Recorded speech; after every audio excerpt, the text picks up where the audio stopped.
Monsieur le président, monsieur le ministre, ma question s'adressait à monsieur le ministre de l'éducation nationale, de la jeunesse et des sports. Par 4 fois au cours de l'année 2021, les accompagnants d'élèves en situation de handicap ont manifesté dans toute la France pour dénoncer leur précarité et leurs conditions de travail difficiles. Pour les parents comme pour les enseignants, les AESH constituent un soutien essentiel pour un apprentissage réussi et une scolarité épanouie. Leur première revendication porte sur la rémunération. Le salaire mensuel moyen d'un AESH n'est que de 750 €. L'augmentation de cette rémunération accordée par le Gouvernement l'été dernier ne suffit pas. La récente proposition de loi visant à lutter contre la précarité des AESH de notre collègue de l'Assemblée nationale Michèle Victory souhaitait permettre la CDIsation dès le premier recrutement pour les AESH et les AED, la prise en compte des heures d'accompagnement dans la rémunération et le versement de l'indemnité dédiée s'ils exercent dans un établissement classé REP ou REP+.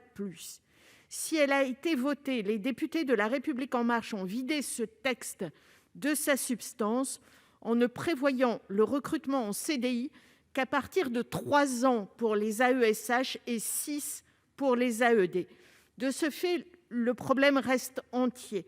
Monsieur le ministre, madame la ministre, pourquoi refuser de donner à ces femmes et ces hommes un statut digne de leur engagement permettant l'inclusion de milliers d'enfants dans le système éducatif? Je vous remercie.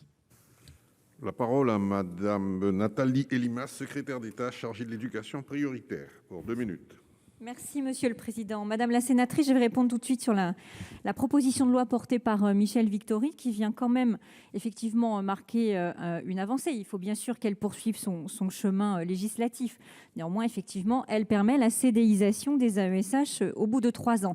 Sur la prime REP, il a été expliqué pourquoi ça n'est pas possible. Parce que les AESH ne dépendent pas du mouvement académique, mais d'une notification MDPH. Et cela créerait une inégalité, en fait, entre celles et ceux qui travailleraient en éducation prioritaire et ceux qui n'y travailleraient pas. Sur l'ensemble des questions, néanmoins, que vous posez, madame la sénatrice, je veux quand même vous rappeler que 400 000 élèves en situation de handicap sont désormais accueillis à l'école, dans une école qui est pleinement inclusive. C'est plus 19% en 5 ans. 125 000 AESH ont été recrutés et qui ont, donc je viens de le dire, désormais un statut plus protecteur.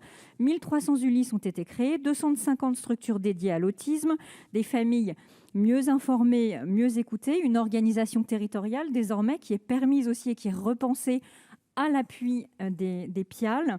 Bien sûr, permettre à l'école d'être pleinement inclusive, c'est une ambition forte de notre gouvernement. En témoignent également les 4000 nouveaux recrutements d'AESH financés en 2022, avec au total 27 000 ETP qui auront été créés en ce sens. Voilà globalement, madame la sénatrice. Et je rajoute quand même, puisque l'on parle des AESH, je le disais que leur statut a été repensé, mais c'est également leur rémunération avec la transformation des contrats et potentiellement au bout de 3 ans, si la PPL de Michèle Victory fait son chemin. C'est également une nouvelle étape qui a été franchie au 1er octobre, avec notamment un début de grille indiciaire qui est porté désormais à l'indice 341. Je vous remercie. Il vous reste 11 secondes, Madame Filleul. Je voulais vous remercier, madame la ministre, pour cette précision, mais le compte n'y est pas. Pourquoi attendre pour inscrire la proposition de loi de madame Victory à l'ordre du jour du Sénat? Merci. La parole à Monsieur Serge Babary pour 2 minutes.